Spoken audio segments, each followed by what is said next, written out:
Bonsoir. Je vous remercie d'être présente et présent ce soir pour cette première séance de l'année des débats de l'INHA. Donc, c'est un cycle qui a été créé il y a bientôt 2 ans et qui a pour ambition de relire les enjeux sociétaux contemporains à travers les problématiques de l'histoire de l'art. Donc, on invite chaque mois des personnalités du monde de la recherche en histoire de l'art à s'emparer de sujets d'actualité et à venir en débattre à l'INHA. C'est un cycle qui permet de montrer que l'histoire de l'art n'est pas une discipline hors du temps, mais très ancrée dans le présent et attentive aux grandes questions qui traversent la société. Et c'est dans cette perspective que le cycle s'est associé au journal Libération, spécialiste justement des grandes questions d'actualité et de société. Et ce sont les journalistes de la rubrique culture du journal qui animent et modèrent chaque séance. Ce soir, c'est Sonia Faure, chef adjointe du service culture de Libération, qui sera en conversation avec nos invités et je la remercie. On a jusqu'ici traité de grands sujets qui ont fortement animé le débat public, comme l'intelligence artificielle, la crise écologique, les restitutions, les liens entre institutions culturelles et collectifs indépendants, la notion de préférence nationale, la question de l'enseignement de l'histoire de l'art en école d'art, la censure ou encore la représentation du travail. On a également interrogé très récemment la mode comme objet d'étude d'histoire de l'art, mais aussi la réécriture de l'art américain, telle qu'elle est tristement en train de s'opérer actuellement, et tout dernièrement, une histoire de l'art écrite sous l'angle des affects et des sensibilités. Donc autant de thématiques qui montrent combien l'histoire de l'art en tant que discipline permet d'éclairer autrement les grandes problématiques contemporaines en les abordant à travers les images et les formes de représentation.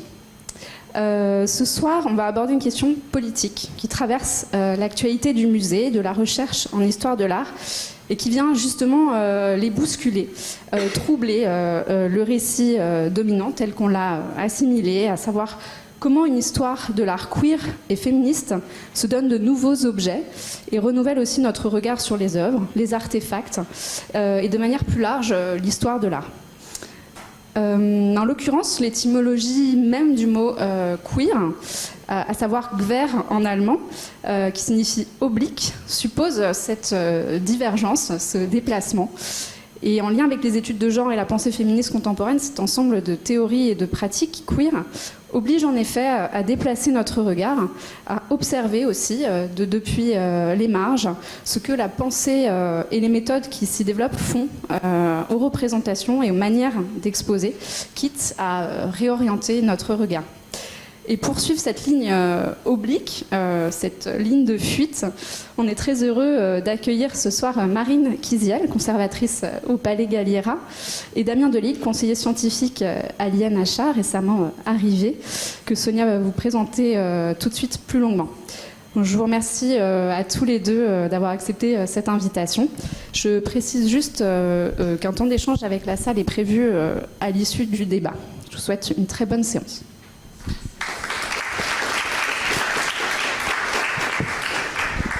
Merci beaucoup Anne-Gaëlle et merci à toutes et tous d'être ici.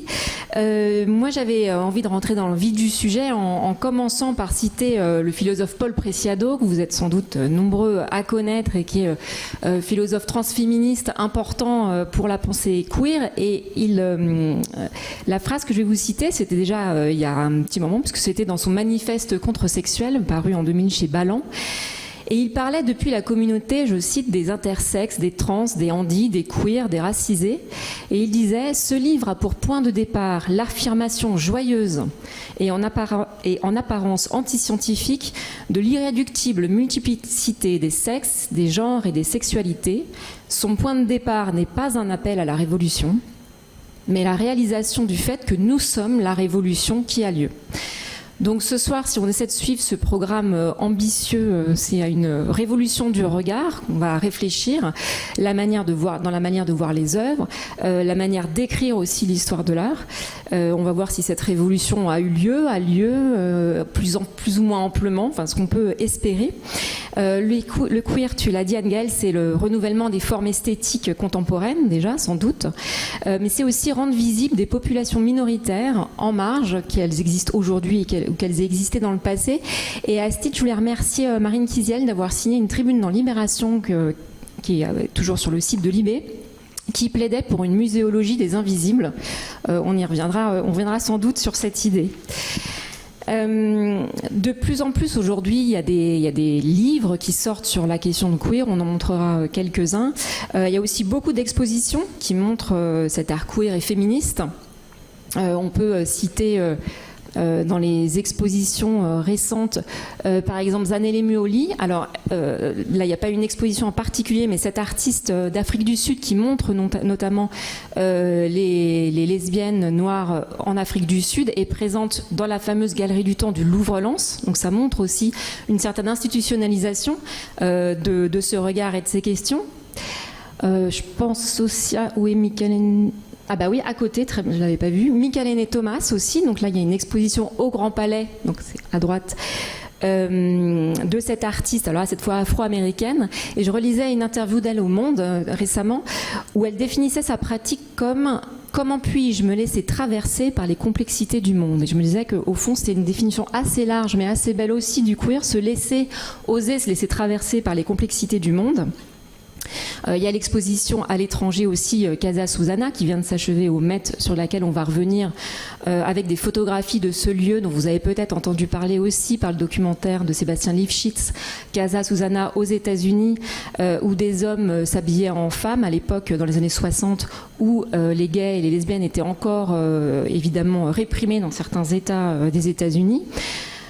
Une exposition sur laquelle on reviendra aussi au Met de Cloister, cette fois-ci qui court jusqu'en mars, Spectrum of Desire, qui elle essaie d'appliquer une lecture, une vision queer, un prisme queer au Moyen-Âge, à certaines œuvres du Moyen-Âge. Donc on y reviendra également. Avant cela, je vais vous présenter un petit peu plus avant les intervenants. Donc Marine Kiziel, vous êtes docteur en histoire de l'art et conservatrice du patrimoine, en charge du département de mode 19e siècle au Palais de Galliera. Et je citais quelques expositions, vous êtes vraiment au cœur du réacteur sur ce sujet-là, parce que très récemment, on a pu voir une exposition dont on a déjà d'ailleurs parlé dans ce cadre des débats INHA, Corps invisibles au musée Rodin, qui était je pense, formidable exposition qui revenait sur le projet de grande sculpture de Rodin du corps de Balzac en robe de chambre. On en rediscutera. Et puis là, en ce moment, vous préparez une exposition qui aura lieu en septembre au musée Galliera, Un vestiaire à soie, féminité dissidente au XIXe siècle. Là encore, on pourra en reparler. Et puis pour compléter la présentation, vous avez été conservatrice au musée d'Orsay et co-rédactrice en chef avec Mathieu Léglise de la revue Perspective de l'INHA, donc j'ai malheureusement pas de numéro, mais que vous connaissez sans doute. Vous, Damien Delille, vous êtes maître de conférence en histoire de l'art contemporain à l'université Lumière Lyon 2. Vous avez rejoint Anne-Gaëlle Ladille et INHA comme conseiller scientifique pour le domaine histoire des disciplines et des techniques en septembre 2025, donc effectivement c'est tout récent. Et vous avez un projet de recherche sur lequel on va évidemment revenir, consacré aux objets minoritaires, artefacts, images et performances des minorités sexuelles et de genre. Vous êtes aussi docteur de l'université Panthéon-Sorbonne et vous aviez rédigé une thèse qui a été publiée aux éditions Brepols en 2021, qui s'intitule « Genre androgyne, art, culture visuelle et troubles de la masculinité, 18e siècle ». Là aussi, c'est intéressant de voir les périodes, 20e siècle. Alors, pour commencer notre discussion, je vous ai demandé de choisir deux objets, enfin un objet chacun, auquel vous tenez parce qu'ils vous sont un peu chers et qui vous semblent vraiment concentrer les questions dont on va parler ce soir. Alors, Marine, je vous laisse présenter ce qu'on voit en ce moment. Bien, pour commencer, bonjour à tous. Merci Anne-Gaëlle, merci Sonia, et je me réjouis d'être là parmi vous.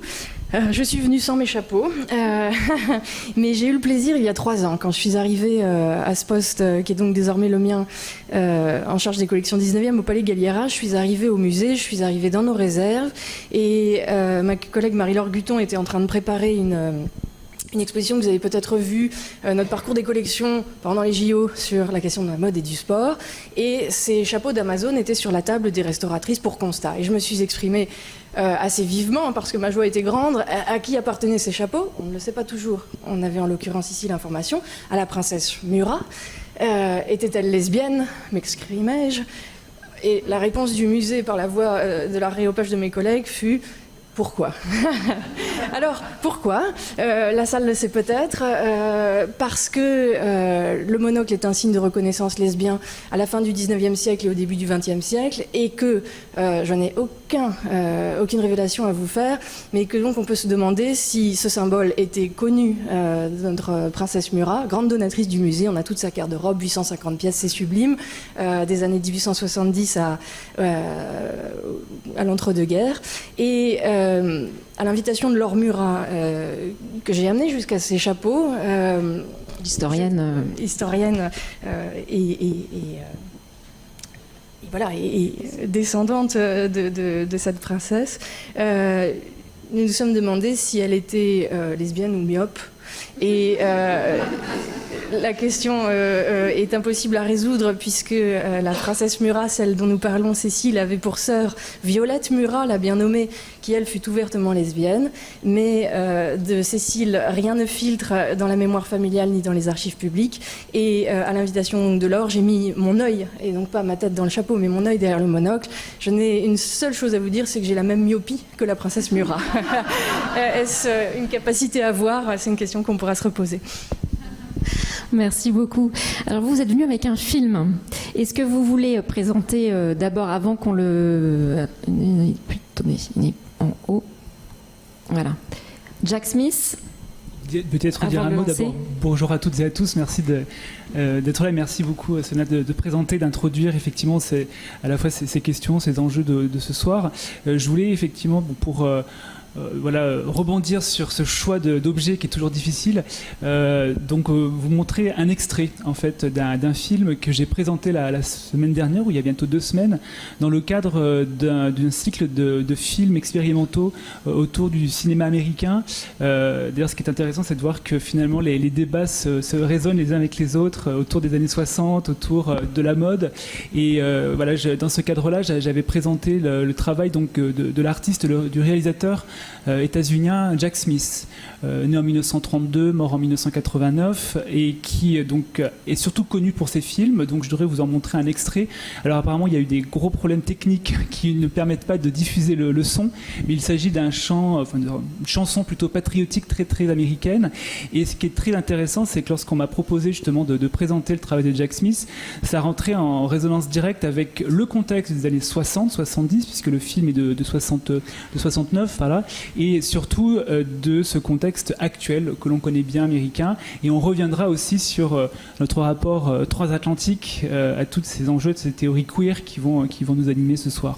Donc je voudrais vous montrer, voilà, c'est assez court mais assez parlant, je crois, aussi. Je peux parler sur l'image puisqu'il n'y a pas de son.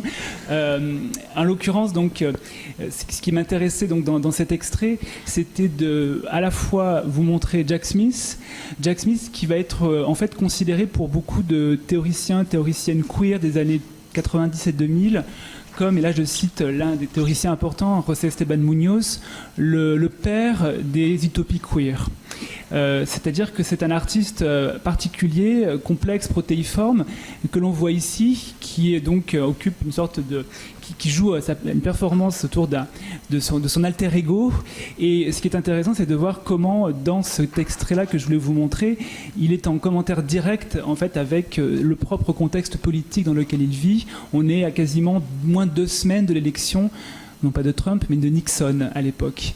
Et il y a évidemment pour lui une manière de jouer à travers cette pratique drag, de jouer à de réinvestir en quelque sorte ce contexte américain dans sa fascination qu'il a pour les stars de cinéma, les célébrités hollywoodiennes. Et c'est ce qu'il va justement développer dans toute sa pratique artistique, cinématographique, et moi ce qui m'intéresse le plus, photographique, mixed média, et dans tout l'ensemble de son œuvre qui va justement être, je dirais, vraiment le précurseur à la fois de ces enjeux, de ces pratiques queer, et surtout un point important, une sorte de figure tutélaire pour toute une nouvelle génération par la suite.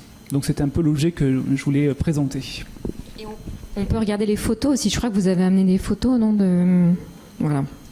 Et ce qui va le faire connaître, c'est connaître sans connaître, c'est ça qui est complexe, c'est que c'est un artiste qui va donc avoir une pratique très mouvante, très, on va dire, à la fois polysémique, mais surtout toute une série de médiums et de techniques qu'il va développer. Le cinéma, c'est ce qu'il fait le plus connaître, avec les premiers films au début des années 60 qui vont faire l'objet de censure, qui vont justement ne pas lui permettre de pouvoir avoir la carrière qu'il rêvait d'avoir. Et par la suite, donc toute une série de pratiques en parallèle qui est celle d'une pratique photographique, là aussi très complexe à imaginer, à envisager, c'est-à-dire une pratique qu'il va très peu pouvoir exposer pour des raisons là aussi de censure, et surtout une pratique qu'il va développer en parallèle de ses films, qui va rester donc dans son atelier en quelque sorte pendant très longtemps. Et ce n'est qu'à sa mort, donc il meurt en 1989, et c'est en 1997 que va être organisée sa première exposition rétrospective au PS1 MoMA, et c'est là qu'on va découvrir en fait toute une pratique que l'on ne soupçonnait pas. Et donc c'est à partir justement de ce contexte-là que j'ai voulu vraiment revenir sur cette carrière et essayer de comprendre finalement comment à la fois s'inscrivait un nom à la fois sulfureux, complexe à définir, vu, mais entrevu par justement toute une nouvelle génération d'historiens, historiennes, critiques, théoriciens, théoriciennes qui sont totalement liés à ce contexte d'ébullition du moment queer des années 90, là aussi on y reviendra, et curieusement finalement une vision très très parcellaire que l'on peut avoir de son travail, avec effectivement ces photographies qui renvoient à toute une pratique qui est celle qui est au cœur finalement des théories queer, c'est-à-dire cette pratique du drag, du travestissement, du réinvestissement de l'identité dans une invention de soi, et qui passe notamment par le vêtement, par la mode. Et là aussi, je pense que ce sont des points de connexion avec, bien entendu, le travail de Marine. Et de ce point de vue-là, je termine là-dessus, sur ces premières images, ce qui m'intéressait aussi, c'était de voir que ce n'était pas uniquement un artiste qui regarde d'autres personnalités, mais un jeu complexe de réseaux, de rapports collectifs, en fait, où finalement Jack Smith apparaît lui-même comme modèle, performeur, et qu'il est devant et derrière la caméra, derrière l'image, et qu'il est certainement le fruit d'un travail collectif difficile à retracer. En tout cas, c'est ce que j'essaie de faire justement dans le travail que je mène actuellement sur cet artiste. Alors, dans ce que vous venez de dire, je note une tension qui est assez intéressante entre, pour un peu essayer de cerner le queer, la réinvention de soi et en même temps les pratiques collectives. Donc, il y a vraiment les deux. Vous remarquerez que moi, j'ai pas du tout tenté de définir en introduction ce que c'était que le queer. J'ai préféré un petit peu passer à côté, parce que c'est assez un piège aussi de vouloir justement définir un mouvement et un objet au sens large qui cherche à échapper un peu aux définitions. Est-ce que si on prend par l'histoire du mot, on peut essayer de mieux le cerner ? Alors, je ne vais pas vous proposer de définition définitive, hein, pour le coup, du terme. Peut-être revenir sur une autre image qui était aussi le point de départ, finalement, de la présentation de notre journée, les deux ouvrages qui sont évoqués, justement, dans la présentation générale, et puis que je voulais associer aussi à un autre ouvrage. Je ne vais pas vous faire une sorte de queer pour les nuls, ou de présentation générale et sommaire de cette histoire, qui est évidemment très complexe, qui est le fruit de ramifications, de réseaux, mais surtout, moi, je dirais, ce qui m'intéresse, de trois zones de tension importantes qui dialoguent entre elles, c'est-à-dire dans son contexte d'émergence, fin des années 1980, début des années 1990, dans le contexte états-unien principalement, à la fois un contexte militant, fort, lié au contexte d'épidémie du VIH-Sida, un deuxième contexte qui est celui beaucoup plus théorique finalement, où émergent les grandes figures que l'on peut connaître des théories queer, avec les grands noms que l'on a en tête comme Judith Butler ou on verra dans un instant Teresa de Lauretis, et puis peut-être un troisième temps qui est important aussi, c'est le contexte artistique. Et ce contexte-là, il est aussi très, très, très difficile, très mouvant. Il est à la fois lié, je dirais, à la réflexion que portent des figures justement comme Teresa de Lauretis autour du cinéma, de l'image en mouvement, du cinéma expérimental, de la vidéo, et puis bien entendu des pratiques artistiques, des pratiques visuelles beaucoup plus larges et qui recoupent bien entendu à la fois le réseau théorique et le réseau militant. Je pense notamment à quelqu'un comme Douglas Crimp, qui a été aussi une figure très importante en fait, à la fois de ses luttes, mais aussi dans un contexte théorique et historique très fort, de ce déplacement finalement de l'histoire de l'art vers les pratiques visuelles, les pratiques politiques et militantes, donc l'histoire de l'art à ses frontières. Et je pense que c'est vraiment le premier maître mot finalement de ces enjeux queer, c'est qu'on dépasse à la fois le cadre classique, théorique, historique, et surtout les objets que l'on regarde, qu'on en a regardé pendant très longtemps, trop longtemps en histoire de l'art. Il y a des chaises, oui, si vous voulez. Enfin, il en reste de poser les affaires par terre, hein, si vous voulez, n'hésitez pas. ou sur le bureau. Alors, Marine Kizial, c'est quoi, alors qu'est-ce que ça signifie pour vous le queer rapporté à l'histoire de l'art, à l'étude de l'histoire de l'art? C'est quoi la démarche? Alors, peut-être rapporter aux périodes qui sont les miennes, parce que l'histoire de l'art, je n'en fais plus guère. En ces murs, il faudrait s'en excuser. J'aurais envie de faire tout l'inverse. Je suis bien heureuse d'en être éloignée, mais d'en être partie au sens aussi du point de départ. Je n'en fais peut-être jamais mieux que depuis que je me dédie, grâce à la mode, aux mises en forme de soi, et c'est-à-dire derrière à une histoire culturelle et sociale d'un siècle que je fréquente depuis des années désormais, et qui est le 19e siècle. Et au 19e siècle, queer, c'est bizarre si on le traduit très, très rapidement. Et donc, ce qui est touchant, c'est de se dire que peut-être délaissant les figures tutélaires que Damien a évoquées et qui néanmoins sont autour du berceau, en allant voir l'amont chronologique, eh bien, je me retrouve avec un certain nombre de personnes assignées femmes à la naissance, qu'on pourrait dire femmes pour leur temps, et qui se disent queer. Et c'est un des mots-clés aussi des proto-lesbiennes. Je ne peux pas les nommer exactement lesbiennes, car le mot n'existe pas et n'est assurément pas réclamé par elles, mais dans la première moitié du 19e siècle.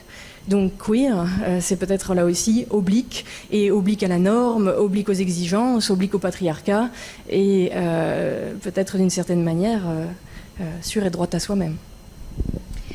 Alors, vous avez commencé à le dire, enfin, il y a un certain anachronisme au fond à parler de queer pour parler de l'histoire de l'art. Est-ce que c'est possible, je vous pose la question autrement, est-ce que c'est possible donc d'appliquer cette grille de lecture avec un mot notamment qui n'existait pas, en tout cas pas exactement de la manière dont on l'entend aujourd'hui? Et donc, autrement dit, qu'est-ce que Rodin, pour revenir sur votre exposition, et Balzac ont de queer? Et là, on va parler de votre exposition dont je parlais, dont on a des images ici.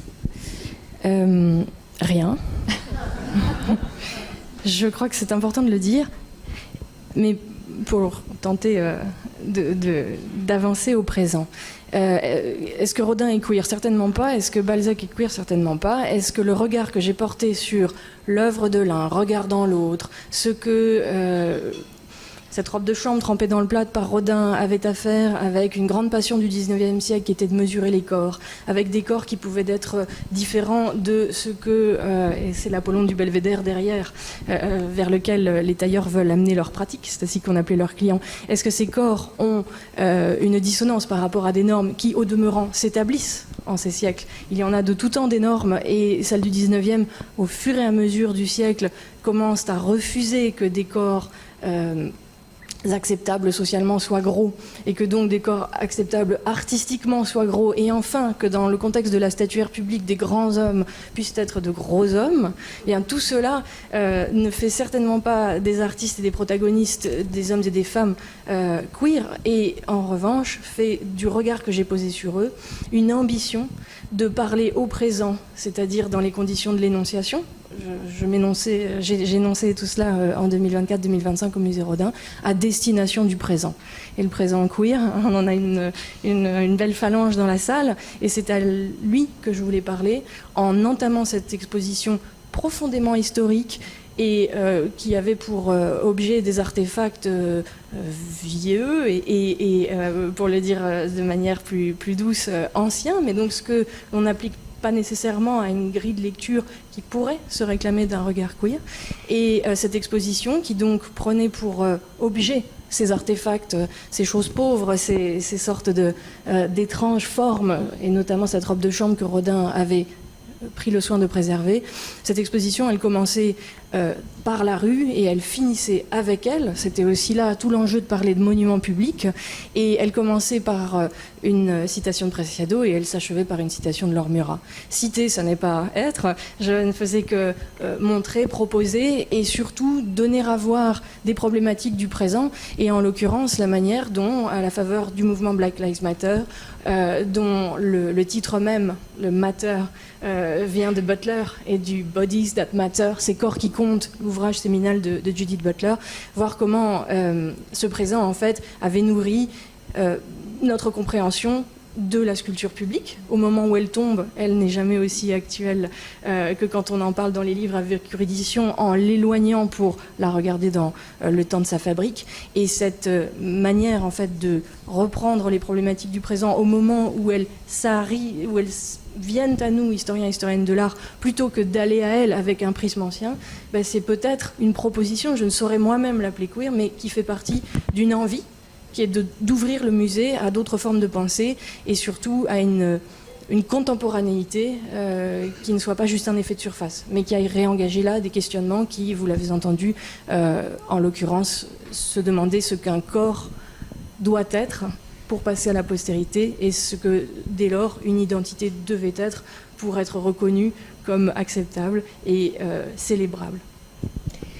Alors, on a intitulé le débat « Comment une histoire de l'art queer et féministe s'élabore-t-elle en marge des récits dominants ?» et je crois que vous aviez un petit commentaire à faire sur le titre pour prolonger un petit peu le... Oui, mais à nouveau, je reviens sur la fameuse image précédente, mais pour aller aussi dans le sens de les deux couvertures et pour aller aussi dans le sens évidemment de ce qui a été évoqué par Marine.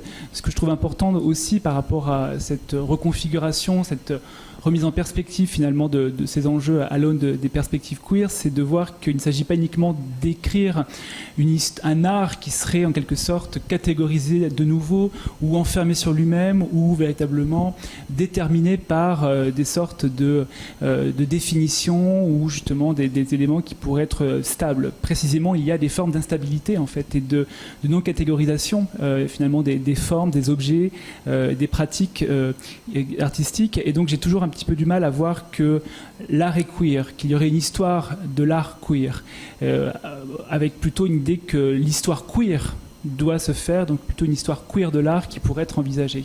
Et je pense que c'est important de voir comment, précisément notamment dans cet ouvrage de cette personne que je ne connais pas, je ne sais pas si je suis sûr qu'elle fait un très bon travail, mais c'est d'ailleurs l'objet... C'est peut-être la traduction aussi. C'était la traduction, mais c'est effectivement d'ailleurs l'objet est ici.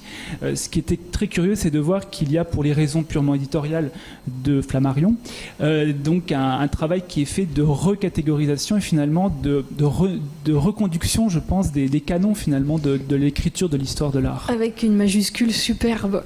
Voilà, art, exactement. Pas qui dit toute l'ambition de l'ouvrage. Exactement, on voit les limites de cet ouvrage. Et effectivement, ce qui est important, je pense, de voir, c'est aussi à la fois, certes, des objets différents. Je pense que justement, l'exemple du Balzac c'est une évidence qui n'en est pas une à l'origine, mais c'est aussi des approches, des regards dont on parlait tout à l'heure, et donc des manières de faire, des outils, des méthodes plutôt de compréhension et de préhension des objets qui doit être au cœur même de cette pratique, en tout cas de cet engagement. Donc c'est pour ça que j'ai toujours un petit peu des difficultés à envisager une histoire de l'art qui serait queer face plutôt à des démarches queer de l'art.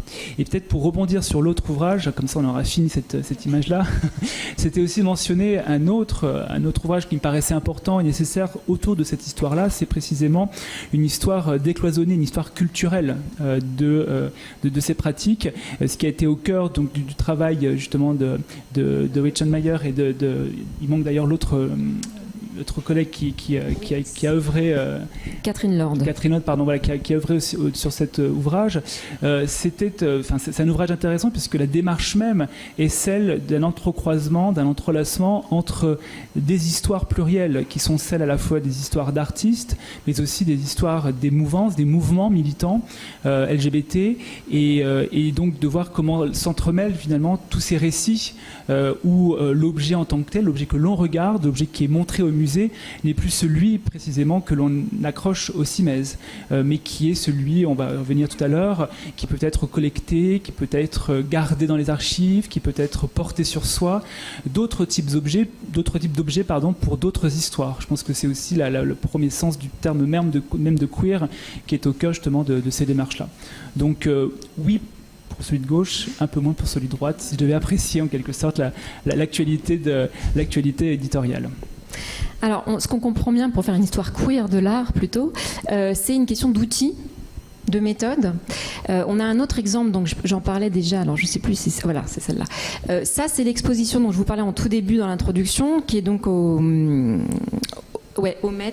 Cloister, Spectrum of Desire, donc Love, Sex and Gender in the Middle Age. Et on a une photo, je ne sais pas qui a amené la photo. Alors justement sur la manière de relire peut-être, ou en tout cas de rendre plus contemporain les questions de l'art du Moyen-Âge, sur les méthodes et les outils qu'on peut utiliser. Qu'est-ce que cette exposition nous dit ? Cette exposition, déjà, je pense qu'on peut en partager une donnée satisfaisante, c'est qu'elle attire au Met Cloisters. Donc, pour celles et ceux qui ne connaîtraient pas, le Metropolitan Museum est le Metropolitan Museum, et il a assez haut, au-delà de la 125e rue, au nord de Manhattan, une sorte d'antenne. Sur une colline. Oui, sur une colline, qui est un musée-lieu, un musée-monument réinventé, où des cloîtres au demeurant européens médiévaux ont été déplacés, réinstallés pour faire musée, en accueillant dans des espaces qui disent une sorte de fantasme de l'architecture monastique médiévale, et donc église, cloître, etc. Des objets qui sont les collections, une partie des collections du Moyen-Âge du Metropolitan Museum of Art. Et le fait par lequel je voulais commencer, c'est que ce musée est relativement éloigné. Et je continue avec mon histoire de vieillerie, en fait, parce que le 19e en est déjà eu, mais le Moyen-Âge encore plus. C'est un musée qui n'est pas nécessairement visité en premier lieu par les New-Yorkais et le flot des touristes. Et en fait, les Cloisters reçoivent plus de spectateurs, de visiteurs que jamais depuis que cette exposition a ouvert. Cette exposition de Mélanie Holcomb et Nancy Thébault, c'est une tentative qui plonge ses racines dans leur enseignement pour l'une et leur travail de conservatrice pour l'autre, et de relire le spectre des variations du désir, de l'amour et de la construction et de la projection des identités à l'époque médiévale, à partir d'objets immensément connus, mais qui sont regardés là avec, encore une fois, un angle qui oblique par rapport aux histoires habituelles, et qui regarde comment des objets de dévotion peuvent dire un lien entre des nonnes et le Christ, qui passe par des amitiés homoérotiques ou des projections d'un désir interdit dans le cadre de la vie monacale, et and so on and so forth. Et cette exposition puise notamment, et c'est la question là des outils, je crois à ce grand creuset que les médiévistes sont les premiers nourris avec une énergie qui, moi, me fascine, et qui est de regarder précisément les œuvres d'art à l'aune des sociétés, c'est-à-dire en les débeaux-artifiant, pour aller vite, et en utilisant les outils des disciplines voisines de l'histoire de l'art, et à commencer par le développement d'un regard issu de l'anthropologie. Et cette manière, en fait, d'aller regarder les artefacts plus que les œuvres, de redonner aux œuvres cette dimension en fait, qui fait autour d'elle tourner une société, ses croyances, ses désirs, ses formes, ses projections, eh bien, c'est une source d'inspiration, je pense, parce que ça donne un au-delà à l'œuvre d'art, si tant est qu'on veut la voir ainsi, un au-delà qui est celui d'une perception qui la réancre dans une société au milieu d'individus, et qui la sort de la tour d'ivoire, qui la sort de la simèse muséale, et qui la sort surtout de l'isolement esthétique, qui est un de ces drames, je crois, au-delà de la beauté, assurément. Alors, pour continuer sur les expositions récentes dont on a commencé à parler, il y a aussi donc... Ah non, c'est la Casa Susana, ça ? Non. Non, pas du tout. On n'a pas en fait de photos, je crois pas. Ah oui. Bon, tant pis.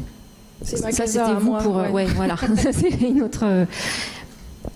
Alors, la Casa Susana, qu'est-ce que... Donc, je ne sais pas si vous voyez donc, les photos, notamment, il y a eu le documentaire de Sébastien Lufschitz, et il y a eu une exposition photo à Arles aussi, je crois, en France, c'est ça, avant de partir au Met.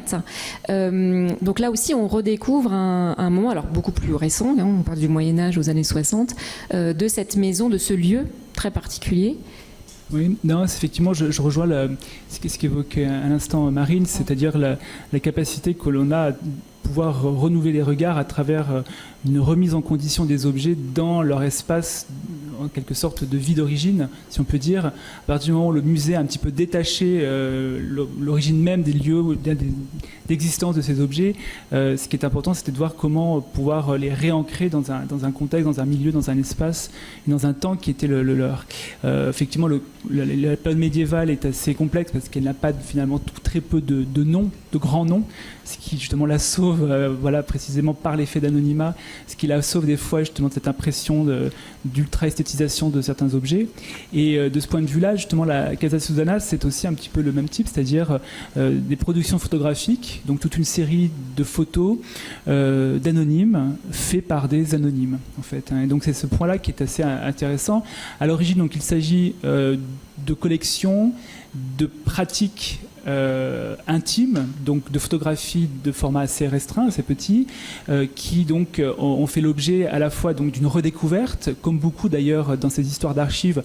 Malgré tout, l'ouvrage Une histoire de l'art queer, il y avait, vous l'avez certainement deviné, une des grandes personnalités de cette histoire qui est Claude Cahun. Et donc la redécouverte de Claude Cahun, c'était précisément cet artiste surréaliste qu'on ne présente plus, une redécouverte dans un lieu de brocante, c'est-à-dire des cartons milieu 80 qui allaient potentiellement être vendus ou jetés.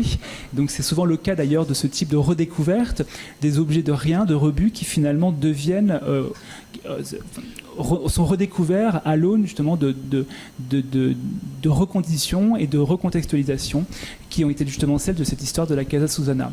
Alors je ne vais pas non plus reprendre le travail qui a été fait surtout par Isabelle Bonnet. J'ai eu le plaisir de la rencontrer il y a quelques temps et on a reparlé de cette aventure. C'était donc cette personne qui a à la fois permis de redécouvrir ce fonds, de réunir aussi différents fonds qui avaient été dispersés et de pouvoir organiser cette exposition qui a eu lieu, alors je ne me souviens plus précisément la date, mais il y a au moins 2-3 ans, corrigez-moi si c'est pas le cas, aux rencontres de la photographie d'Arles. Et puis donc elle m'expliquait après, ce qui est assez fascinant, donc un fonds qui vient des États-Unis, présenté pour la première fois en quelque sorte à Arles, qui après a fait l'objet d'une publication liée à ses travaux de recherche qu'elle menait sur la Casa Susana, et puis comme une sorte d'effet un peu de boucle inversée, elle est revenue donc lors d'une exposition à Toronto, et donc à la fin, donc cette année, l'année dernière, présentée au Met, comme une sorte de retour aux origines, à l'espace même de vie d'origine de cette casa. La Casa Susana, c'était donc un lieu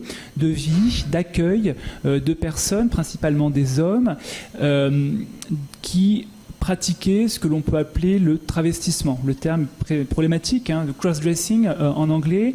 C'est un terme qui a été pendant longtemps utilisé, mais qui pose évidemment questions et problèmes, et principalement des hommes qui donc portaient des habits de femmes et qui, le temps d'un week-end, le temps d'une semaine ou d'une période un peu plus prolongée, pouvaient véritablement vivre leur vie, une vie qui était souvent liée à des dysphories de genre, à différents types d'envies, de désirs. Donc il y avait toute une diversité, tout un spectre, pour reprendre justement le titre de l'exposition du Met, Cluster, tout un spectre de besoins de pouvoir véritablement porter l'habit de l'autre sexe, comme on l'appelait auparavant.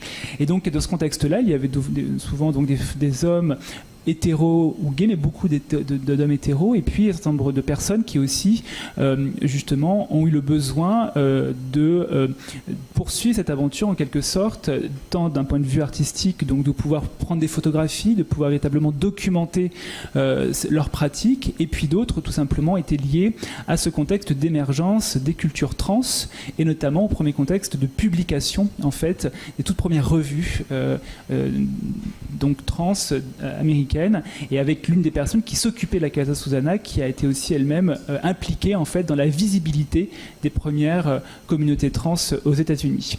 Et donc effectivement, il y a eu l'exposition, l'ouvrage, et puis surtout donc le documentaire de Sébastien Lipschitz, avec Isabelle Bonnet. Isabelle Bonnet était très partie prenante de ce documentaire. Bon, voilà, je ne dirais que ça. Mais au final, donc je vous invite, évidemment, si vous ne l'avez pas vu, à voir ce documentaire qui est extraordinaire, de revenir sur les traces, quasiment 40 ans ou 50 ans après, de cette histoire complexe qui est celle précisément des premières communautés trans américaines. Donc là, on a vu beaucoup de l'ébullition dans les expositions. On va parler aussi de recherche, et donc de votre travail de recherche. Donc on a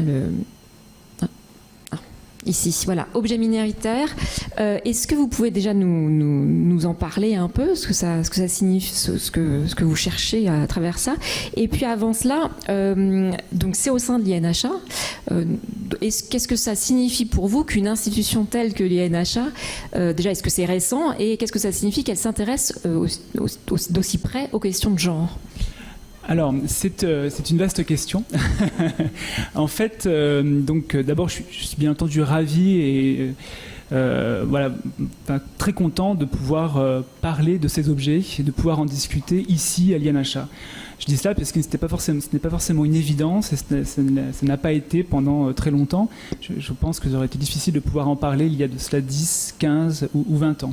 Même si l'INHA a à peu près 20 ans d'existence, un peu plus.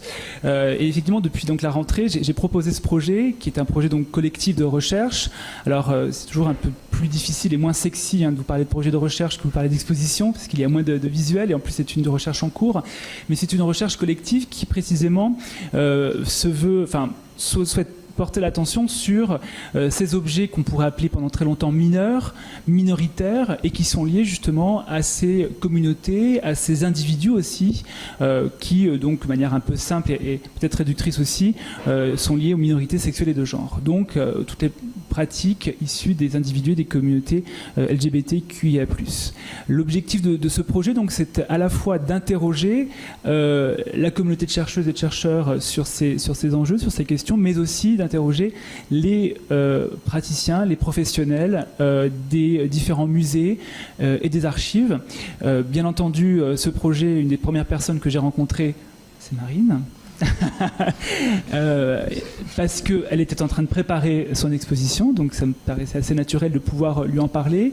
Et donc il y a d'autres, bien entendu, il y a d'autres institutions qui vont être partenaires de ce projet, des institutions en France et à l'étranger, pour pouvoir réfléchir finalement à des questions qui je pense, sont nécessaires sur notamment la manière dont on réfléchit les collections, la visibilité des collections, l'indexation des collections, la manière dont on peut, à nouveau frais, tenter de pouvoir peut-être un peu plus spécifiquement analyser, indexer, qualifier certains objets, notamment les objets de mode de certaines collections muséales qui sont souvent, je dirais, séparés de manière très binaire entre le vestiaire masculin, le vestiaire féminin, avec justement des effets de congruence, tu pourras en parler tout à l'heure Marine, et qui se posent aussi pour d'autres types de collections, d'autres types d'objets.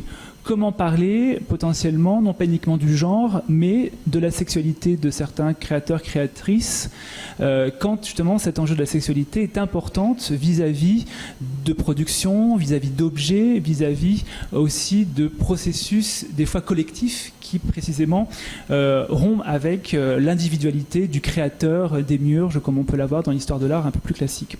Donc à la fois tenter de reconfigurer, de redéployer ces réflexions au sein de l'institution, évidemment dans le monde académique, et d'organiser toute une série, je dirais, de rencontres, à la fois entre professionnels, mais aussi de rencontres comme celles que l'on a aujourd'hui, pour initier des réflexions dans le champ de l'histoire de l'art et de la recherche, et plus particulièrement, bien entendu, à l'INHA.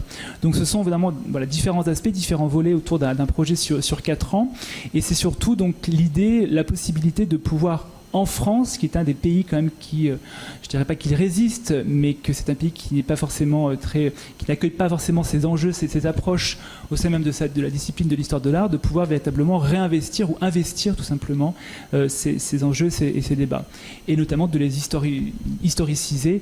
Et je pense que ça aussi c'est un point important de la discipline. Alors ça résiste parfois du côté de l'histoire de l'art. Est-ce que dans la mode c'est plus naturel ou plus ancré ou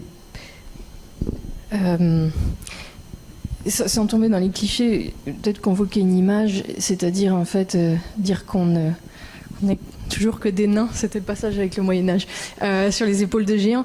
La géante en l'occurrence c'est l'une des papesses de l'histoire de la mode, considérée comme un champ d'études et de recherche aux pratiques scientifiques universitaires et en l'occurrence également muséales, c'est Valérie Steele. Et l'invoquer ici, c'est dire qu'elle dirige non seulement le Museum at FIT, le Fashion Institute of Technology à New York, mais encore qu'elle a été l'une des premières à créer un journal au sens d'une revue scientifique qui s'appelle Fashion Theory. En ça, elle reprend le titre d'une revue du 19e siècle française. fashion theory. Et elle ouvre non seulement un champ de recherche, mais encore des pratiques muséales novatrices quand, en 2013-2014, elle propose cette exposition A Queer History of Fashion, qui était vraiment une exposition pionnière qui s'intéressait non seulement aux objets de mode, mais aussi aux créatrices et leur positionnement dans leur création et dans leur sociabilité.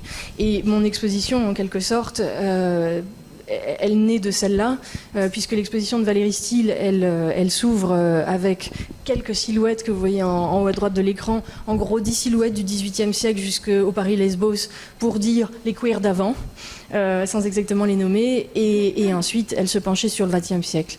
Et donc, est-ce que les musées de mode sont plus ouverts ? Je ne sais pas, parce que des expositions comme celle-là, je ne peux pas en citer des centaines, mais est-ce que le musée de mode et ses collections sont des lieux propices à faire ce que je crois ici en esquisse ? Assurément. Et dans mon parcours personnel, la première joie, c'est d'avoir laissé derrière moi les noms, autant ceux des artistes que les titres des œuvres, et d'avoir finalement balayé la titrologie et la fabrique du génie en arrivant, et c'est une chance avec le 19e, qui ici ne s'incarnerait pas, car toutes ces pièces sont griffées et on en connaît les créatrices, les designers. Au 19e siècle, j'ai face à moi des corps anonymes et des pièces faites par des mains anonymes. Et ça, c'est extraordinaire parce que ça demande de revenir finalement, et dans la rêverie historique, simple piétonne, parmi une foule. Et la foule qui est dans mes collections, dans des grands tiroirs ou sur cintre, quand on lui permet de se redresser, j'espère qu'on peut lui permettre de dire d'autres choses. Et si vous me permettez là de me promener dans les images qu'on a rassemblées et qui sont peut-être juste avant, je dirais qu'en fait, ça permet d'aller voir les collections et de leur demander très naïvement ce qu'elles ont à dire ou ce qu'elles ont à ne pas dire. Les hiérarchies, elles s'en moquent, et en revanche, ce que trahit l'objet de mode et qui est éblouissant, c'est la manière dont il a été fabriqué, la manière dont il a été porté, la manière dont il a été transformé. Et quand tout d'un coup je tombe sur une redingote avec des pinces-poitrines, une redingote au 19e siècle, c'est un habit d'homme. Dans nos collections, c'est une pièce du vestiaire masculin, mais si elle a des pinces-poitrines, c'est qu'elle a été adaptée à un corps féminin. Pourquoi ? Comment ? Sur scène, sur les scènes de l'intime, dans l'espace du jeu, du travestissement, ou peut-être dans un espace plus existentiel, celui du cross-dressing. Ça, c'est des questions en fait que l'objet vous invite à poser. Et c'est donc l'œil à travers le monocle, un peu myope, parce que je ne sais pas toujours ce que je dis, et généralement je ne sais d'ailleurs pas exactement ce que je vois, mais les collections invitent à poser des questions et à tenter d'y répondre en triangulant. Et quand de cette manière on fait redescendre l'objet, ou plutôt il vous fait redescendre, vers des questions simples sans réponse, et qu'ensuite vous triangulez avec, encore une fois, une société autour. Et je disais en riant que c'était ma Casa Susanna à moi, mais c'est par la photographie amateur, la photographie vernaculaire que je trouve les corps, et sinon les individualités, du moins les représentations de soi, parce que ce sont elles généralement qui ont fait les photos de ces femmes sur lesquelles je travaille. Et bien là, je ne réponds pas exactement à la question, mais je la twiste, je trouve un espace assez extraordinaire pour aller voir avec précaution, avec humilité, et avec un non-savoir en quelque sorte, puisque nous n'avons pas d'archives pour prouver, dire, savoir. Eh bien, je trouve un espace où interroger, encore une fois, à l'usage du présent, des pratiques et des représentations. Et c'est là qu'on retrouve une histoire des représentations qui a peut-être des liens avec l'histoire de l'art, qui sont celles d'un passé en fait bien moins distinct de notre présent qu'on voudrait le croire. Et peut-être, à cet endroit-là, le musée peut-il servir sa société en n'étant pas que le lieu de l'autrefois, mais un espace de résonance où par ailleurs le public peut être investi de questions que je pose et que je lui pose en l'invitant à s'en poser à son tour, et peut-être mieux que moi, et en y répondant par lui-même. Vous êtes aussi professeur, maître de conférence à Lyon. On va parler de transmission aussi, parce que donc vous enseignez. Est-ce que les étudiants d'aujourd'hui, donc la génération 20-30 ans, ont plutôt de l'appétence pour ces questions féminisme, genre, etc., masculinité aussi, etc. Comment ils arrivent avec ça, ou est-ce que dans l'histoire de l'art, il y a aussi parfois des réticences, même dans cette génération, à aborder sous ce prisme-là les questions, l'histoire l'histoire de l'art. Comment ça en est ? Je vais peut-être revenir justement sur l'exposition de 2013 que je trouve effectivement importante. Ce qui était intéressant, c'était de voir que Valérie Stil a tenté dans à la fois donc l'exposition, mais aussi l'ouvrage justement qui est indiqué, enfin la couverture, on la voit en bas à droite, réévaluer cette histoire de la mode à l'aune des pratiques, des moments militants, mais aussi des contextes de visibilité ou au contraire d'invisibilité ou d'interdits qui sont justement ces moments particuliers de l'histoire des homosexualités, et à chaque fois de les caractériser par précisément un objet, des fois souvent d'ailleurs le monocle revient justement dans l'une des parties, enfin dans l'une des sections de l'exposition, ou la partie cuir, pas queer mais queer, mais les deux se jouent évidemment, leather, qui précisément est à la fois à la convergence de propositions collectives, d'histoires collectives et individuelles. Et donc je pense que ce qui était intéressant dans le travail de Valérie Stil, c'était précisément de jouer sur ces deux pans, et surtout de tenter de voir comment beaucoup de créateurs, créatrices ont été à la lisière en fait entre ces deux espaces, ces deux mondes qui ne sont pas bien entendu si clos. Et tout cela, je crois que c'est une des gageures de cette histoire qui se renouvelle, que de tenter de comprendre des enjeux à la fois collectifs et individuels, des figures importantes qu'il faut garder, qu'on continue de garder, de réinvestir dans cette histoire-là, mais aussi de voir comment tout cela est lié à un terreau collectif, politique, complexe. Et donc c'est ce sens qui est assez difficile à porter, à mener en tout cas dans l'enseignement, qui est celui de montrer des objets, des figures clés, mais aussi d'essayer de leur faire comprendre aux étudiantes et étudiants que tout cela passe particulièrement par le renouvellement des objets, le renouvellement des approches et notamment le renouvellement de ce qu'on appelle les corpus, c'est-à-dire les archives. Et donc c'est là la difficulté, c'est-à-dire de pouvoir à la fois s'investir dans cette histoire-là à travers des ouvrages importants, de qualité qu'il faut regarder, et aussi d'essayer de leur faire voir d'autres types d'objets, d'autres types de sources, avec la difficulté, là je pense en particulier pour des étudiants de master, d'arriver à trouver finalement ce qui passe souvent à travers les radars, c'est-à-dire précisément des fois des archives privées, des archives qui n'existent pas, sur des contextes, alors qui n'existent soi-disant pas, sur des contextes particuliers, et toujours et encore, je crois, cette interrogation qui est celle justement de se dire que même s'il y a un objet, même s'il y a un groupe ou un individu dont on dit qu'il n'y a rien, c'est quelque chose qui revient souvent en ce moment. À chaque fois, oui, sur tel et tel groupe, sur tel et tel individu, non, il n'y a pas d'archives, il n'y a absolument rien. En fait, il y a.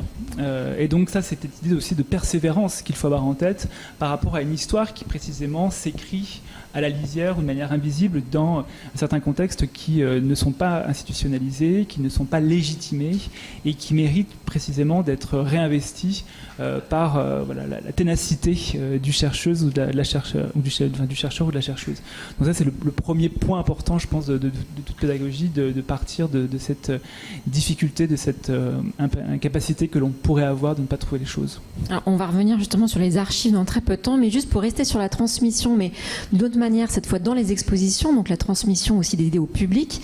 Je vais vous demander, Marine, peut-être comment vous la pensez pour votre prochaine exposition, justement, sachant qu'on ne l'a pas dit sur Rodin, mais je reviens sur l'exposition précédente, vous la présentiez comme une enquête, cette exposition, et effectivement, j'espère que vous êtes nombreux et nombreuses à l'avoir vue, mais vous nous proposiez, en fait, sans jamais asséner, c'est ça qui était aussi très agréable, de proposer à chaque fois, une étape par étape, un nouvel élément pour nous emmener avec vous dans votre réflexion, dans votre nouveau regard. Donc il y avait quelque chose comme ça de très très pédagogique, mais au sens fort du terme. Est-ce que là, vous allez utiliser une autre manière ? Comment vous allez transmettre aussi vos questionnements ? Ça va se faire probablement en combinant plusieurs types de discours. Le discours muséal, il se compose à la fois de la présence des objets, du logo, ce qu'on déverse sur les murs, sur les cartels. Je vais essayer de ne pas être trop bavarde, mais effectivement j'aime beaucoup l'idée en fait de faire confiance au public et surtout et sans fausse modestie, justement, d'être modeste dans les propositions pour laisser du chemin à faire à celles qui visitent nos expositions, et en sachant que, et c'est peut-être là la pédagogie, mais moi je suis fille de prof, qu'en fait il s'agit d'avoir les moyens de rattraper les gens en les faisant rebondir entre les œuvres et du coup les cartels grosso modo et les textes.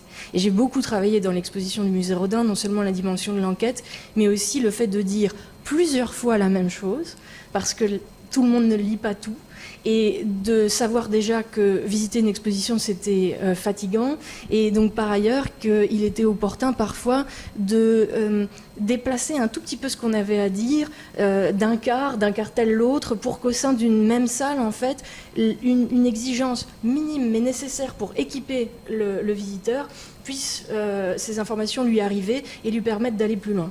En fait, la grande difficulté du musée, parce que le plan en étoile est une fiction, c'est débile, ça ne marche jamais, c'est qu'en fait une exposition c'est un parcours qui va de A à B et qui est extrêmement linéaire. Et si on veut délinéariser l'histoire, si on veut partager la narration ou la capacité d'interrogation, il faut créer en fait, je crois, du rebond à l'intérieur néanmoins d'un espace qui, s'il a une ambition d'un tout petit peu de pédagogie, amène quand même d'un début vers une fin pour avoir un propos. Et non pas seulement pour asséner le devoir d'une émotion esthétique, qu'au demeurant, on est nombreux dans plein de contextes d'exposition à ne pas avoir, parce que aimer, apprécier une œuvre, déjà ça n'est pas nécessaire, et ensuite ça n'est pas toujours anodin ni si facile. Et donc l'enquête au musée Rodin, c'était une façon de tout simplement aussi de partager mes émotions de chercheuse et ma subjectivité.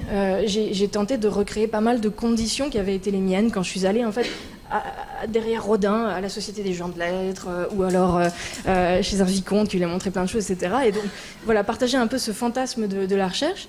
Il faut dire que j'ai une grande passion pour les livres dont vous êtes le héros, avec une grande insatisfaction, c'est qu'on n'en est pas l'héroïne, et je dirais en passant que, en fait, la version, la dénomination anglaise de tout cela, c'est le « Choose Your Own Adventure ».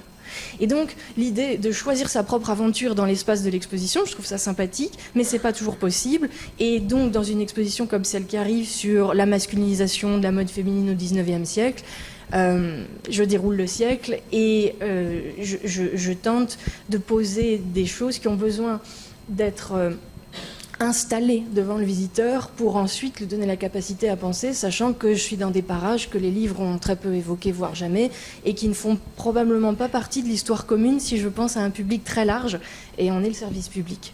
Et on a l'ambition d'accueillir justement pour partager au maximum. Et donc, dans cette exposition, bien, je la conçois en 2 grands temps. J'espère que vous viendrez voir et surtout que ce sera cohérent. Le premier grand temps, c'est ma première partie du 19e, et vous le verrez, c'est un espace, les scénographes l'ont traduit, relativement cloisonné, avec beaucoup de silhouettes, beaucoup de documentation, qui installe en gros le pas de deux entre les femmes et ceux, et non plus celles qui vont coudre pour elles, c'est-à-dire des tailleurs, dans un siècle où les couturières habillent les femmes, les tailleurs habillent les hommes. Et donc un premier 19e où je vais piocher dans des collections qui sont les collections d'une élite. Et j'avance ensuite vers un second 19e et surtout un passage du siècle où on oubliera progressivement la silhouette entière qui dit le corps, qui dit une potentielle présence et presque une affirmation identitaire, pour aller derrière vers l'accessoire et la photographie, et un rebond là où l'accessoire apparaît plus proche de nous. D'ailleurs, j'ai mis ma petite... pour vous, et pour dire que voilà, on peut passer d'un siècle à l'autre avec un petit peu d'amusement et sortir donc de la silhouette qui ne ressemble plus à aujourd'hui, pour arriver à des bits and pieces en fait de la manière dont on s'habille au 19e et surtout fin 19e siècle, qui sont les objets de la masculinisation de la garde-robe féminine à la fin du 19e, mais qui sont aussi des choses qu'on aurait envie de porter. Et voilà, pour boucler cette proposition, hier soir à la Maison de la Poésie, Mathilde Forger, sur scène, portait une cravate. C'était vraiment la garde-robe des Dykes. Et en fait, cette cravate, elle aurait pu être une cravate du 19e, n'était ce qui était brodé dessus. Et donc, je veux dire par là qu'il s'agit aussi de créer dans l'espace du musée, ce n'est plus de la pédagogie, c'est vraiment une envie de faire société, et bien de créer un espace de désir pour les objets. Et là où j'ai une immense satisfaction, encore une fois, en étant passée du côté de la mode, c'est qu'en fait, ce désir peut s'assouvir probablement plus facilement. On ne s'offrira pas un monnaie, le désir tombe, point d'interrogation, mais en revanche, on peut s'acheter cette cravate ou cette chemise 19e ou cette redingote opus et s'amuser ou être. Et cet espace-là, l'ouvrir et donner à tout un chacun, toute une chacune, le sentiment que c'est possible, pour moi, c'est une immense chance. Juste peut-être rebondir aussi sur le fait que tu as pu bénéficier d'un temps long de la recherche que je trouve vraiment important. J'ai fait 10 expositions en 10 ans, alors je questionnerais la capacité à faire de la recherche avec du temps. Il y a un temps hyper important pour toi aussi de rencontres, notamment aux États-Unis, que je trouve intéressant peut-être. Oui, j'ai du mal à l'accepter parce que j'ai coincé beaucoup de nuits blanches dans un calendrier assez plein, mais j'ai fait de mon mieux. Dernière peut-être thème qu'on voulait aborder avant de vous laisser la parole pour la dernière demi-heure, c'était justement la question de l'archive. Alors, sachant qu'il y a une actualité quand même un peu joyeuse, enfin une bonne nouvelle récemment, c'est qu'après 25 ans de combat quand même, il a fallu mettre le temps, le premier centre d'archives LGBT QI+, va ouvrir à Paris après quelques mois de travaux, là, rue d'Ourcq, dans le 19e arrondissement. Et donc, effectivement, vous commenciez à en parler tout à l'heure, justement, sur cette importance de l'archive et de comment se fait l'archive sur les questions LGBT. C'est un hot topic, on peut dire, la question de l'archive, avec une actualité aussi de publications récentes sur le sujet. Et là, je dirais quelques mots, parce que je ne suis pas non plus, je suis pas un grand spécialiste de la question, mais c'est quelque chose qui m'intéresse au regard en particulier par rapport notamment au programme de l'INHA et surtout au regard justement des pratiques d'autres espaces institutionnels, comme justement l'espace du musée ou la pratique simplement du contexte académique. De voir que l'espace de l'archive LGBT dans différents lieux, pas uniquement à Paris, mais aussi dans d'autres lieux à Marseille ou à Lyon ou dans d'autres villes de France, constitue justement un point névralgique de la constitution d'une mémoire qui est celle précisément d'une mémoire communautaire, d'une mémoire qui est liée aux praticiens, praticiennes en fait de cette histoire qui est en train qui est en train de se faire. Et donc effectivement, il y a tout un enjeu assez complexe qui est celui donc qui a été bien justement je trouve mené d'un point de vue polémique sur ces enjeux par Sam Boursier récemment autour de son ouvrage sur le pouls de l'archive qui est précisément cet enjeu de la manière dont on réinvestit ces objets dans le rapport aux usagers, aux manières dont précisément tout cela se fait de manière beaucoup plus horizontale et de ce point de vue-là il y a des pistes importantes à prendre en compte quand on regarde comment précisément les communautés elles-mêmes s'agrègent autour de ces objets pour pouvoir mieux les diffuser auprès d'autres usagers qui ne sont pas uniquement ceux de l'expert en quelque sorte qui vient voir cet objet-là. Même si j'ai tendance à ne pas vouloir opposer justement la communauté et les experts extérieurs qui voudraient les voir.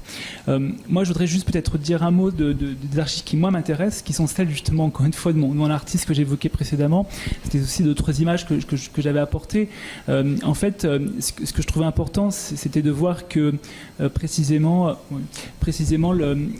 la difficulté des archives, ce sont celles, qu'il s'agisse d'archives communautaires ou d'archives d'artistes, de fonds d'ateliers, d'arriver à garder intact finalement une vie qui, une fois que la personne meurt, eh bien cet ensemble disparaît.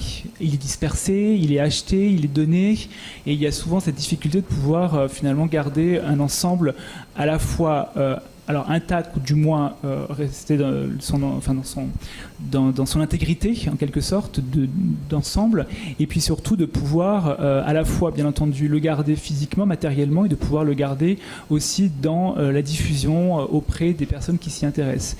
Et ce qui est intéressant, c'est qu'avec Jack Smith, c'est un artiste qui est donc à garder énormément d'objets, en tout genre, pour le coup, je vais en montrer quelques-uns, mais surtout tout un ensemble de fonds photographiques de négatifs et positifs, et surtout beaucoup de négatifs noir et blanc et couleur, qui n'ont pas été tirés. Avec cette grande question de se dire, à sa mort, que fait-on de l'ensemble de ce fonds photographique, de cette photothèque, qui n'a pas eu pour objectif d'être montré, d'être diffusé, d'être rendu visible en fait par les publics au sens très large du terme. Faut-il justement les montrer? Faut-il réinvestir finalement cet ensemble qui a été gardé peut-être jalousement par l'artiste, en tout cas dans cette intimité qui était la sienne dans son espace de création? La réponse de la Gladstone Gallery, donc qui a acquis au final le fonds Jack Smith, c'est tout simplement d'en faire une visée commerciale, hein, c'est-à-dire, comme toute galerie, de pouvoir tirer les photos que je vous montre, alors ici en exclusivité justement sur ces images-là, des images qui en fait n'ont pas été tirées pour le coup, sont des images qui sont restées donc en format négatif, couleur, ici, et puis juste revenir un instant sur voilà, cette image qui est un peu plus connue puisqu'elle a fait l'objet justement d'un tirage en grand format lors de l'exposition de 1997 que j'évoquais précédemment, tout comme celle-ci. Et donc effectivement, il y a cette idée qu'il y a des tirages qui commercialement sont intéressants, et puis toute une pratique qui est assez classique d'un point de vue de la photographie, mais qui n'est pas montrée. Et que faire finalement de tout cet ensemble? Que dire de ces archives d'artistes, et surtout de la manière dont ils ont fait les frais tout simplement d'aléas, de transmission complexes, mais ce n'est pas, je pense, caractéristique des artistes gays ou lesbiennes. Alors l'autre image que je voulais évoquer aussi avec vous, c'est cette difficulté de savoir matériellement ce qu'il en est. Je crois que l'image d'après, encore après. Ouais, voilà. D'arriver à pouvoir précisément rendre compte de cette pratique, et surtout donc de voir que chez Jack Smith, ça touchait différents types d'objets, de médiums, et surtout donc de pratiques très collaborative. C'était donc l'objectif de cette exposition, donc de la fameuse exposition de 97-98 au PS1 MoMA, où le choix a été fait de en fait recréer les costumes qui étaient présents dans les vidéos. Alors je vous en ai montré une, mais il y en a d'autres où ce sont des costumes beaucoup plus, on va dire, chamarrés, beaucoup plus orientalistes. En fait, c'est vraiment l'état d'esprit des vidéos, des films de Jack Smith. Et donc à la fois de croiser des potentielles sources, quelques vêtements qui existaient, à d'autres qui n'existaient pas et qui ont été recréés pour l'occasion, à travers donc cette mise en scène qui était censée évoquer le chaos, l'espace complexe de son appartement, studio, mais aussi l'espace chaotique de ses films et de ses photographies. Donc là, c'était une des grands gestes, je dirais, complexité bien entendu, mais des grands gestes des commissaires de l'exposition qui ont fait ce choix. Et donc ça se pose évidemment en termes de scénographie, mais surtout de compréhension de l'artiste, de sa carrière et des sources. Et on peut voir notamment au fond justement de cette mise en scène à gauche les différents tirages, enfin les différents clichés retirés pour l'occasion, qui était présenté donc sur le mur du fond, avec une mise en vue en quelque sorte, mise en regard de ces différentes photographies encadrées, mais qui étaient disposées de manière un peu plus chaotique aussi sur le mur. Et peut-être le dernier point, je crois que c'est la dernière image. Voilà, c'était les deux dernières images. C'était aussi de voir ces objets, voilà celle-ci et puis on va rester sur celle-ci. Ces objets donc que je viens de vous montrer, qui sont des productions artistiques, mais qui sont censés être liés à une production théâtrale. Et puis donc ma satisfaction, mais aussi mon angoisse de me retrouver face aux fameuses archives Jack Smith conservées à la Gladstone Gallery sur le site. Et quand j'ai échangé avec eux, il y a très peu d'images qui circulent. Et donc il a fallu que j'y aille, donc à New York, pour pouvoir me retrouver face à cet immense mur, l'angoisse de l'archive. Alors il y en a qui parlent de la fièvre de l'archive, là c'est plutôt l'angoisse de l'archive, quand on se retrouve face à plus de 3200 clichés. Et donc de savoir comment, alors certains sont tirés, d'autres ne le sont pas, comment arriver à concilier une vie de chercheur face à cet ensemble qu'il s'agit donc de comprendre, répertorier et surtout d'analyser et d'interpréter. Et face à cela, je termine là-dessus, beaucoup de boîtes qui sont les boîtes administratives de l'artiste et qui, ces boîtes sont conservées dans un autre fonds qui est celui donc de la NYU, donc l'université de New York. La galerie a gardé la partie artistique pour pouvoir commercialiser, tandis que la partie plus administrative a été confiée à la bibliothèque universitaire de New York. Pourquoi je vous parle de tout cela? Parce que ça témoigne encore une fois de la démarche en cours du chercheur ou de la chercheuse qui tente de donner vie et forme et surtout une logique à cet ensemble très disparate, et surtout avec des questions qui se posent, qui sont celles précisément de ces objets photographiques qui n'étaient pas censés être vus à l'époque, mais qui, parce que les objets sont très beaux, en tout cas une sorte de passion pour ces photographies, méritent d'être vus ou d'être revus à l'occasion de publications ou d'expositions. Marine, sur la question des archives, est-ce que vous vouliez aussi, pour boucler avant de lancer la deuxième partie de la discussion, dire un mot? Il faudrait en dire plusieurs, mais un seul, je ne sais pas exactement lequel. Peut-être jouer sur les mots, parce qu'en fait, les maisons de mode, au moment où elles se patrimonialisent, disent l'archive. Pour ce que nous appellerions les collections, au sens de The Archive, et donc l'archive Saint-Laurent, le patrimoine Dior, etc. Et c'est intéressant en fait de reprendre depuis le musée la collection comme une archive et d'en voir, je pense, la capacité à s'auto-invisibiliser, qui est finalement aussi une pudeur. Et pour moi, je suis en charge de 10 000 pièces, dont 2% sont photographiées. Elles sont toutes sous housse, donc j'en ai pas vu beaucoup pour l'instant. Et je crois que c'est ça qui est intéressant, c'est ce jeu de refus aussi que l'archive nous oppose, et qui est un jeu du chat et de la souris, où on ne peut fabriquer que des hypothèses. Et je crois, pour revenir peut-être sur la question aussi des recherches à venir, celle des jeunes chercheuses qui sont dans le public ou qui sont des étudiants.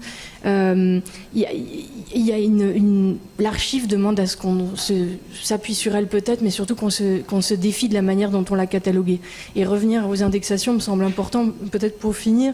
Moi, je vous ai ramené ici les photos de 2 gilets de la princesse Murat, donc toujours notre même princesse. L'inventaire de cette collection donnée par elle, de 800 pièces qui furent portées par elle, et d'une clarté absolue. C'est le vestiaire d'une femme née au 19e siècle et décédée après la Seconde Guerre mondiale. Et en fait, il y a beau y avoir son nom sur ces gilets, Princesse Murat sur l'étiquette du tailleur, dans la base de données, alors que l'inventaire au moment de la donation est très bien fait, dans la base de données, ça devient un gilet d'homme. Et ça, je crois que c'est cette espèce de catastrophe et de palimpseste, même si le mot je le trouve galvaudé car trop utilisé, donc pardon, qui vous engage tous autant que vous êtes, là, la jeunesse, et nous on va essayer de suivre à en fait venir nous embêter, regarder les collections, nous dire qu'on se trompe, et on changera très lentement les bases de données parce que ça prend du temps, parce que c'est mal fait, etc. Mais on essaiera de changer quand même. Donc voilà, l'archive, en fait, encore une fois, c'est ce qu'on en fait. Et c'est surtout une construction qui demande incessamment à ne pas être crue et à ne pas être prise, en tout cas pour les cadres et les cadres de classement qu'on lui donne, à être prise au pied de la lettre. En fait, l'archive est foutraque, et l'archive, même les archives nationales, sont faites de sous-séries, d'exceptions, d'inventaires qu'on ne comprend pas, et surtout de parties non cataloguées. Et en fait, l'archive, si le poudre bat en nous, mais c'est aussi nous qui la faisons et qui la défaisons. Et donc voilà, ça c'est ici. Il y a bien une exhortation à se faire tous et à ne pas croire au récit, à en faire d'autres, et surtout à les tisser entre eux pour aller revoir ce qui était censé être sûr. Merci beaucoup, c'était vraiment déjà extrêmement riche. Merci à tous les deux. Écoutez, oui, on peut vraiment, je pense.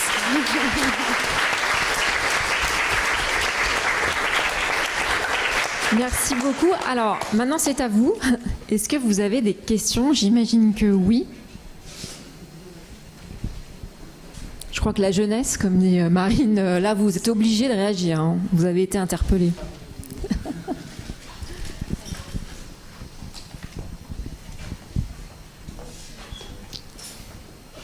Alors, n'hésitez pas.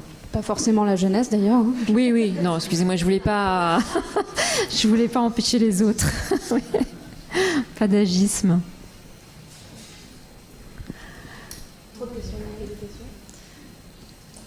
Vous avez peut-être des choses sur lesquelles vous vouliez rebondir ou... Ouais, il faut juste, c'est la première qui est plus compliquée. Merci. Merci beaucoup à tous les deux. Et justement, puisqu'on est là-dessus, je trouve ça très important de rappeler qu'effectivement, il ne faut jamais trop croire l'archive et la remettre tout le temps en question.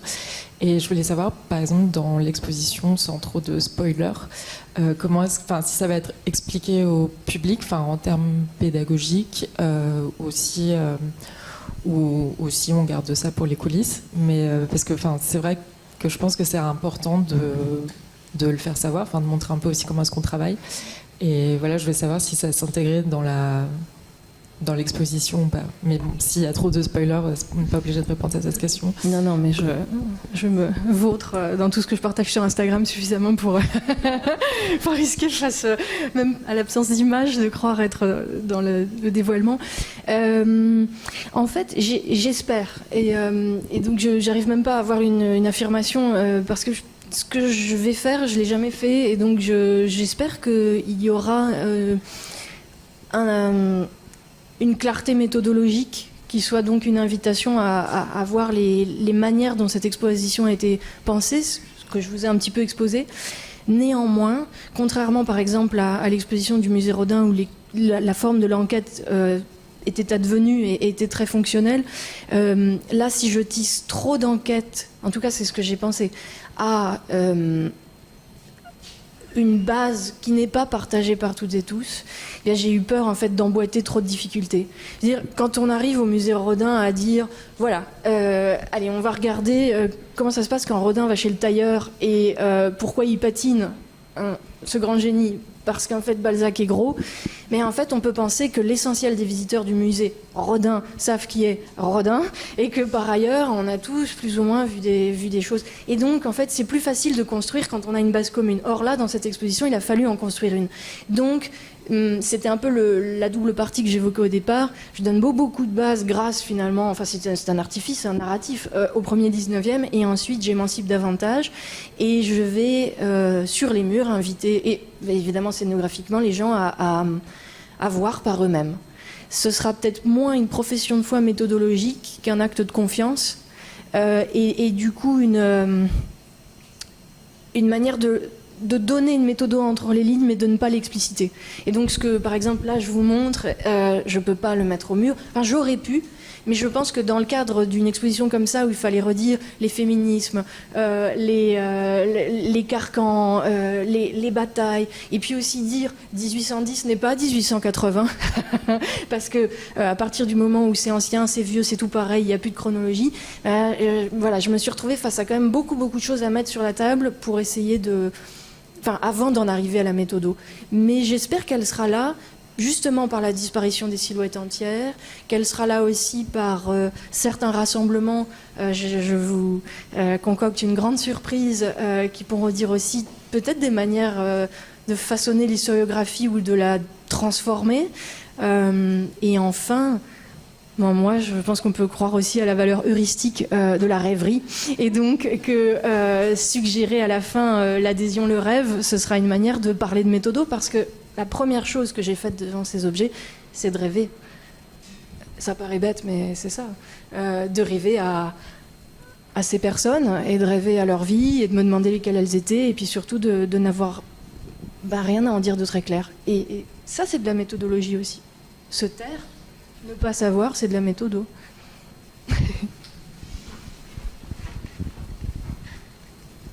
Excellente conférence de tous les deux. Alors moi, j'ai une question pour vous, puis une autre après pour monsieur. Sur le gilet, c'est très simple ce que nous avez expliqué. Les tailleurs étaient les hommes et les couturières pour les femmes. Et Creed, que je vois au-dessus de la princesse Murat, c'est un tailleur extrêmement connu qui a fait un parfum qui existe depuis, à mon avis, la création de sa maison de couture. Donc c'était un tailleur à l'époque. Et il y a marqué Princesse Murat. Donc votre démonstration est d'une clarté mais limpide. Et la base est d'une obscurité patente. Je vous approuve. Voilà. Et alors, pour vous, vous avez dans votre pluriel, artefact au pluriel, image de minorité au pluriel et performance au singulier. Comment se fait-ce? Je crois que le S est parti au lavage. Ah bon? Je ne sais pas. Non, mais je pensais qu'il y avait... donc il fallait lire performance des minorités sexuelles et de genre. Je me suis dit, en plus, Le terme performance est peut-être un peu plus générique que les images et les artefacts. Non, mais je me suis dit que vous aviez traduit ça de l'anglais, Voilà. performance. Pas forcément, c'est-à-dire qu'on peut utiliser le terme performance en français dans un contexte d'histoire de l'art, mais effectivement, c'est des images et des artefacts liés aux pratiques de la performance. Et le terme de performance est plus générique, si je dois faire une explication de texte, mais effectivement, je devrais peut-être mettre un S. Ah non, mais, non, Au final, ça, à la fin du programme, je pense que je retrouverai un S. Et puis, à propos de l'édition de vos clichés post-mortem, bon, je pense que vous nous avez dit qu'il était censuré, et ce qui n'est pas interdit est permis, donc voilà quoi. C'est pas parce que dans le milieu de la photo, ils disent que blablabla sur les photos post-mortem. Non, mais en tout cas, c'est une interrogation, en fait. C'est-à-dire de savoir... Enfin, en tout cas, c'est important de s'interroger sur le statut de ces photographies. Donc si on est photographe, il faut dire surtout publiez-les. Ou pas, oui.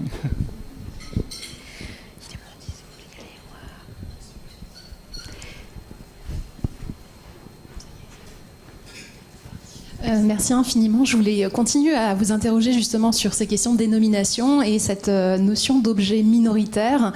On a vu avec les images que vous nous avez montrées qu'en définitive, ces objets semblent plutôt être majoritaires.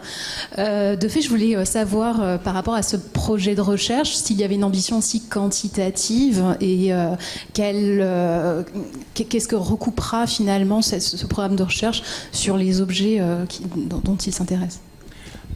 Merci pour cette question aussi. C'est vrai que le terme d'objet minoritaire, j'ai tenté de le forger à partir de ce qu'on appelle les minority studies, c'est-à-dire cette manière de pouvoir réfléchir au rapport entre majorité et minorité avec toutes les imperfections que ce terme-là recoupe et couvre plutôt. Et de ce point de vue-là, je pense que le terme d'objet minoritaire, c'était pour moi une manière de, bien entendu, montrer qu'il y a potentiellement des objets qui n'ont pas été considérés, vus ou qui ont été sous-catégorisés, mais que finalement, ils constituent la majorité de l'ensemble si on doit avoir un point de vue quantitatif. En revanche, par rapport au projet, l'un des objectifs, c'est précisément de pouvoir peut-être aussi arriver à identifier des fonds, des artistes, des collectifs qui recoupent l'ensemble des enjeux que j'évoquais précédemment et de pouvoir proposer une vision beaucoup plus, je dirais, non pas quantitative en termes de données, mais plutôt d'arriver à, je dirais, rendre visibles des enjeux dans les fonds muséaux, d'archives et autres qui, précisément parce qu'ils ont des difficultés à être identifiés, nomenclaturés et surtout indexés, n'existent pas souvent. Et donc c'était aussi l'objet, c'est l'enjeu de cet objet minoritaire que d'arriver à pouvoir peut-être trouver un terme générique qui permette finalement de rendre visibles des pratiques, des enjeux, des sous-catégories qui sont souvent invisibilisées ou rendues assez peu présents et visibles dans les collections, dans les institutions. Voilà. Et donc l'idée c'était de pouvoir partir peut-être d'un certain nombre de collections en France et d'étendre ces enjeux à d'autres collections, d'autres institutions qui voudraient en quelque sorte proposer une relecture de leurs fonds et de leurs propres collections à l'aune de ces enjeux de visibilité des minorités sexuelles et de genre. Donc je ne sais pas si j'ai répondu à votre question, mais c'est un petit peu l'ambition du projet de recherche.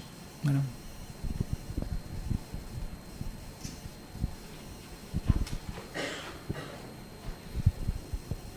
Merci à tous les deux.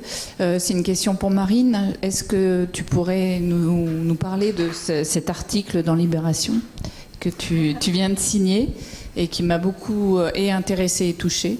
J'ai eu l'impression qu'un lien se crée entre artistes et historiens et ça m'a beaucoup touchée. Ouais. Merveilleux. Tu peux juste dire pourquoi entre artistes et historiens? Sur cette obligation aujourd'hui à se positionner sur ce qui nous arrive dans ce monde terrible qui est le nôtre aujourd'hui. Alors pour la recontextualiser, dans les colonnes de Libération, j'ai tenté de raconter des choses très simples, mais qui partent d'une lecture récente, qui est la traduction en français d'un ouvrage de Michel Rolf Trouillot, et je peux la remercier aujourd'hui, que j'ai lu grâce à Magali Lemince, qui est dans nos rangs, et qui est une traduction donc, de cet anthropologue haïtien qui travaille notamment sur les révoltes d'esclaves en Haïti et sur une partie de la constitution de l'histoire américaine, en fait, au sens cette fois-ci des USA, et qui est vraiment, pour le coup, Eva, un livre méthodologique majeur, et qui pose des choses, je pourrais dire encore une fois très simples, mais en fait tellement importantes à partager.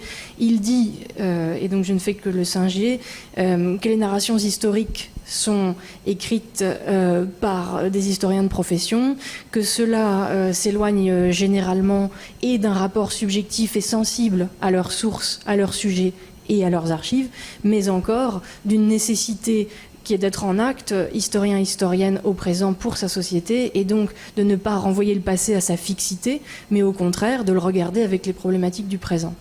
Et c'est vrai que là, les démocraties nous explosent à la figure, l'état de droit, le bon sens, et que ce que Trouillot invite à faire, ce que Saidiya Hartman fait dans, par exemple, une autre traduction récente sur les vies rebelles, c'est de dire que les silences de l'archive sont des silences qui ne sont constitués que par le refus d'énoncer de celles qui en ont le pouvoir, des silences qui sont constitués par l'incapacité de prendre la parole de celles qui n'ont pas le pouvoir, et qu'enfin, il y a, à trop vouloir suivre l'archive dans ce qu'elle dit, des drames, c'est qu'en fait, elle ne parle de certains et certaines qu'à travers la punition, le châtiment, la justice d'un pouvoir qui n'est pas le leur. Et donc, j'ai tenté d'écrire dans ces colonnes combien il me semble qu'il est de notre devoir, et a fortiori aujourd'hui, au moment où la plus vieille démocratie est en train, je crois, de quasiment s'écrouler, enfin en tout cas d'être sous des coups de boutoir très forts, il est de notre rôle d'historienne et d'historien, d'universitaire et de gens de musée, de prendre la parole pour représenter, visibiliser, ne pas tomber dans les choses trappes du token de la visibilisation, mais amener d'autres narrations, aller contre, et peut-être tout contre l'archive, la contredire et amener des contre-récits, et tenter en ce sens en fait, d'utiliser la chance qui est la nôtre et l'espace que nous occupons pour faire autre chose que des arguties esthétiques et des redatations. Voilà.